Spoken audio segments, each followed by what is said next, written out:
Hi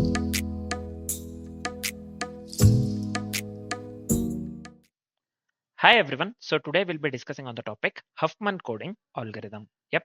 So see, let's get into the definition part. Sorry. Yep. Uh, See here, Huffman coding is a greedy compression algorithm used to generate optimal prefix codes. Yep. It is mainly used to generate the optimal prefix codes itself based on the character frequencies. Based on the character frequencies, how many times the character has occurred or appeared, right? So characters with the highest frequency get the shorter codes. Again, just listen to this carefully. Characters with the highest frequency get shorter codes, and those with a lower frequency get longer codes. Character with a higher frequency get the shorter codes, and those with a lower frequency get the longer codes, right? Um, just remember, higher frequency, shorter codes, this one. Lower frequency, longer codes. Yep. So minimizing the total encoding length. Yep. So this is it for the definition part. Next, let's move on with the algorithm explanation. First, what we'll do, one thing, just remember, we will be going with a heap, right? So, or this one, mainly we'll be going with a priority queue actually. In the Java, priority queue uses heap itself, right? So we'll create a min heap of nodes using the character frequencies. Yep, that will do. We'll create the priority queue of nodes using character frequencies. So repeatedly extract two minimum frequency nodes. So what we'll do, we'll repeatedly extract the minimum two minimum frequency nodes. That's what we'll be doing. Next, merge them into the new node with summed frequency. Yep. So we'll merge them. So we have extracted two minimum frequency nodes, right, from the previous step. In the previous step. So now we will merge them into this one. What do we call? We'll merge them into the new node with summed frequency, right? Then we will insert the merged node back into the heap. Then what we'll do, we'll insert the merged node back into the heap. We'll repeat the same thing until one node remains. One node remains in the Huffman tree. Yep. So we'll repeat until one node remains in the Huffman tree. The same process. Yep. So we'll consider two nodes. We'll consider two minimum frequency nodes. Then we'll go on merging them, right? So that's what we will be doing mainly, and then we'll insert the merge node back into the heap. So we'll repeat the same process. So finally, we'll traverse tree to generate the binary codes, right? So finally, we'll traverse tree to get the binary to generate binary codes, right? 0 left and 1, that is not get equivalent to right. So this is fine. So if you didn't get everything, so this is fine. We'll try to implement or articulate the same thing in the form of code. Let's do that. Yep. So, yep. First thing, yep. Within the Huffman coding class, first thing, I'll just go with one more class, nothing but node class for the Huffman tree. So I'll just go with static here, class. So let me go with node. So within the node class, first thing, I'll just go with a character as well as the frequency. So let me go with character as well as frequency. So this is also fine. Then let me go with the left and right children. So I'll just go with the node left as well as the right. So this is fine. The next step, let's move on with the constructor part. So let me go with node of this one, ch, which is of the type character, and also let's consider the frequency, which is of the type int. So sorry, what did I do here? Why did this come? Anyways, so now within the constructor part, so let's assign character to ch, and also let's assign frequency, but FREQ variable to the frequency itself. Yep, so this is fine. Now, after the initialization part, let's move on with the main method, right? So within the main, let's consider a very simple example for this. Yep, so let's go with a very simple example. So let me go with character or characters, char, which is of the type char. So we are considering array here, right? So let me consider some of the characters. I'll just go with simple one, A, B, C. Let me go with two more characters, or let me go with three more. D, one second, E, as well as F actually. Yep, so this is fine.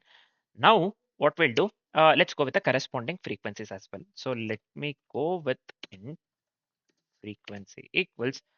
So for A, I'll just set this one to 5 times. And for B, I'll just go with 9 random numbers. For C, I'll just go with the 12. For D, I'll just go with 13.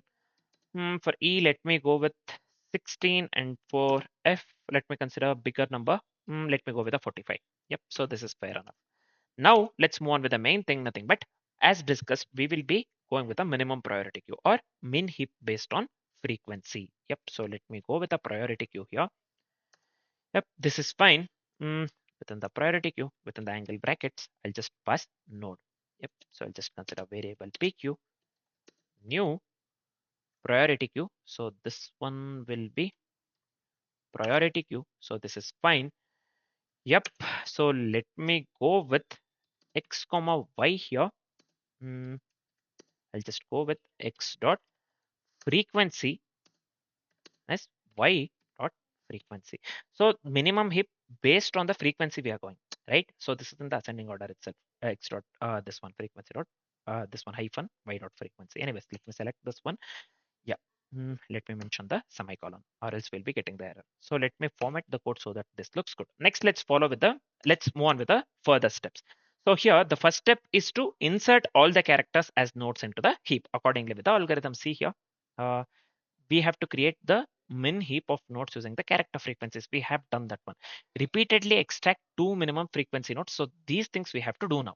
Yep, these things we have to do now. First thing, we have to insert all the characters as nodes into the heap. Let's do that.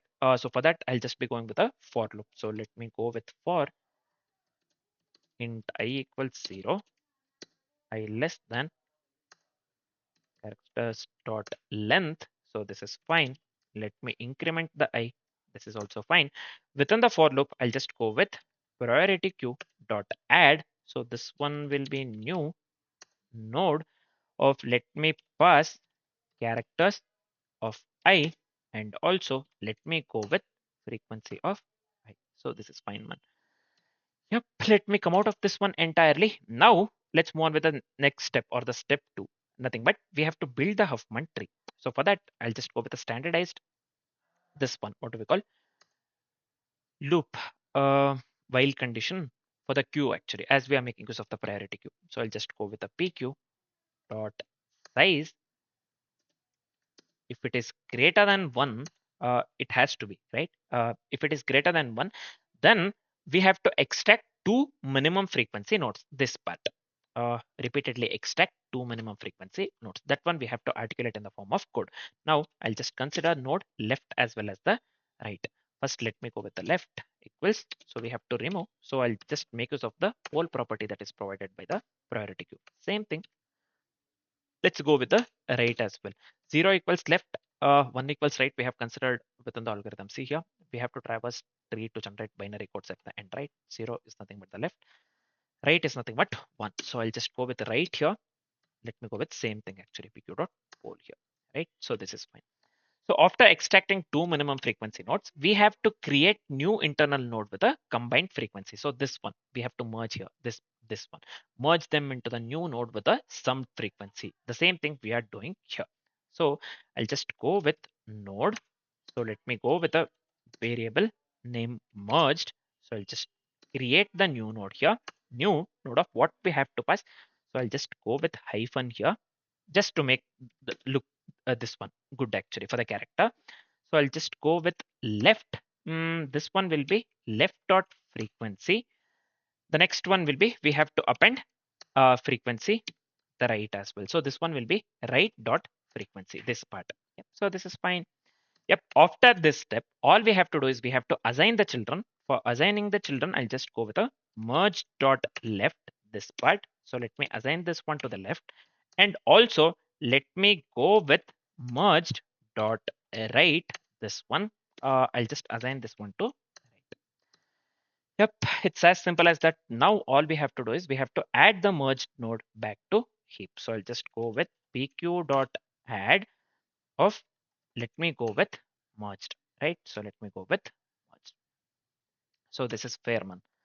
Now let's do one thing. Let's go with the root of Huffman tree. Root of the Huffman tree is nothing but, so I'll just go with root here.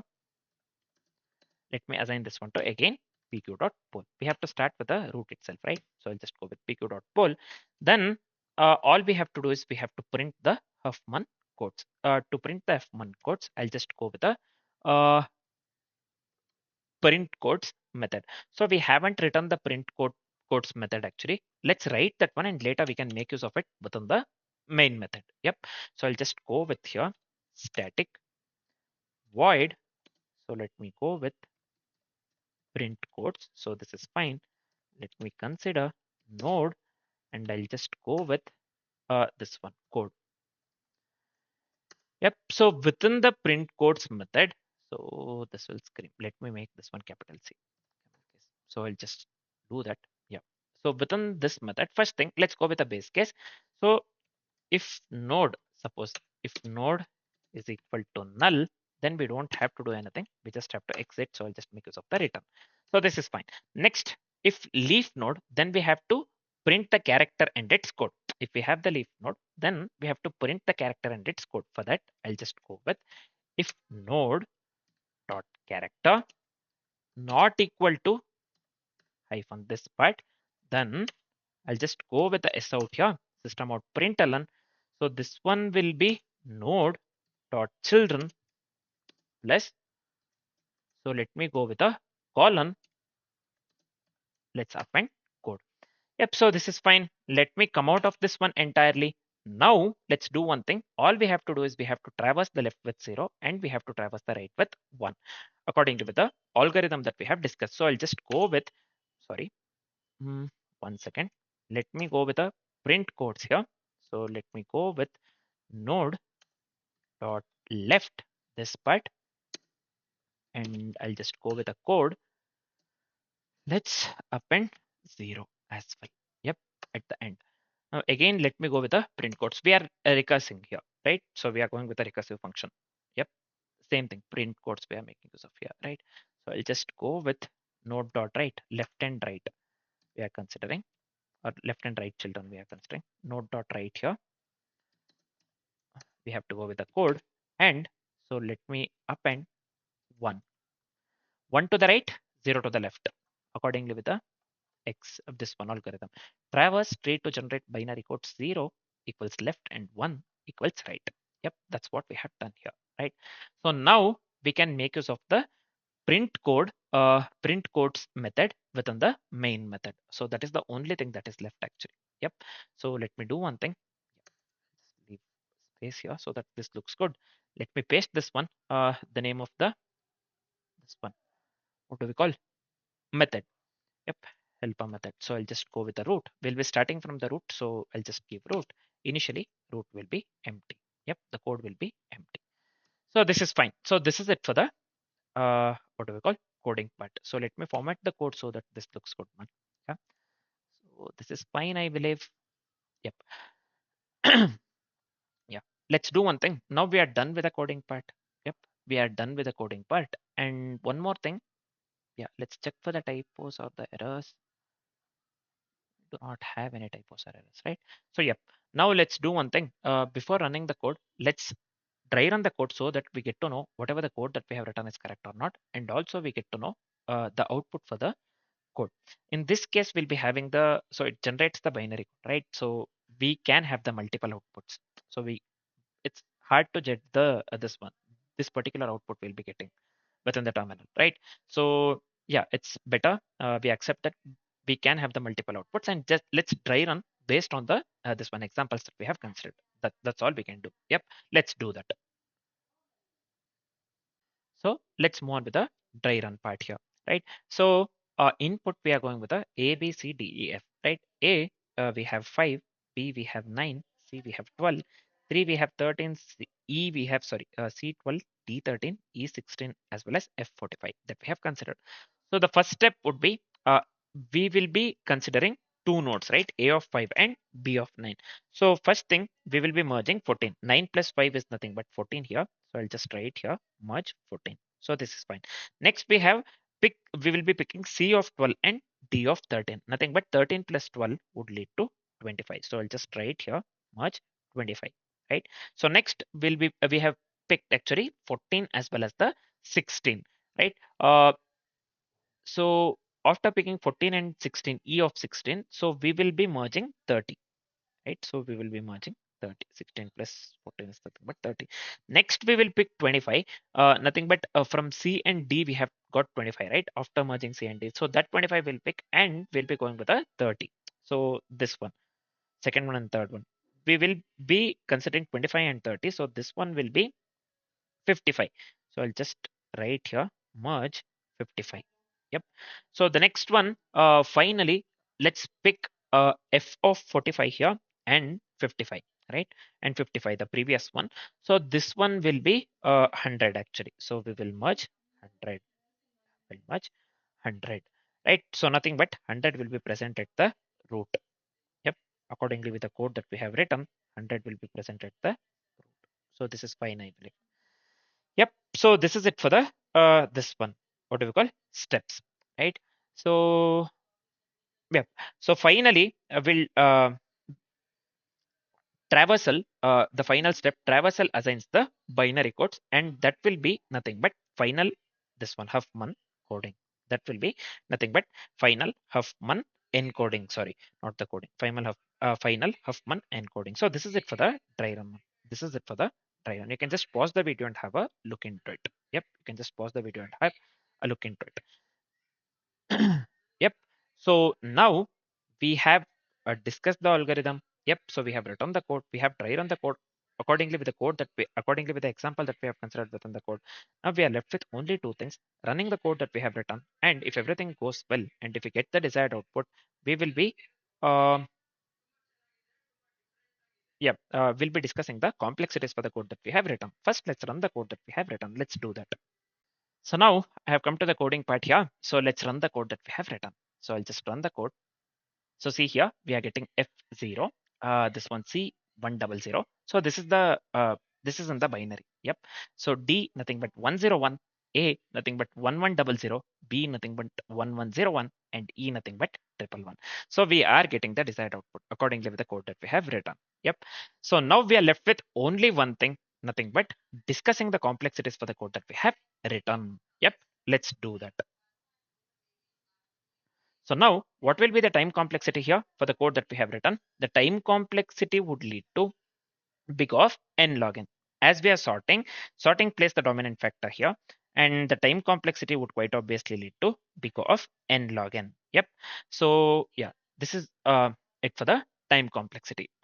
We are going with a heap insertions and removal for n characters, right? So we are going with a min heap based on the mm, min heap. Yep. So overall time complexity would lead to this one n log n, not the sorting. Sorry, heap insertions and removals for n characters would lead to big of n log n. And what would be the space complexity here? The space complexity would lead to big of n. So why the space complexity here leads to big of n? Because of the Huffman tree as well as the heap storage. Because of the Huffman tree as well as the heap storage, the overall space complexity would lead to big of n as well. So the time complexity and the space complexity for the code that we have written would lead to big of n log n and big of n respectively. So this is it for the what do we call complexities part. Yep. So now we are done with the Huffman coding algorithm. Yep. So we are done with Huffman coding algorithm. So next what we will be doing, we will be discussing on the topic functional knapsack. So functional knapsack is one of the well-known greedy based algorithm as well. Yep. Next we'll be discussing that itself. For now, this is it. Thanks for watching, guys.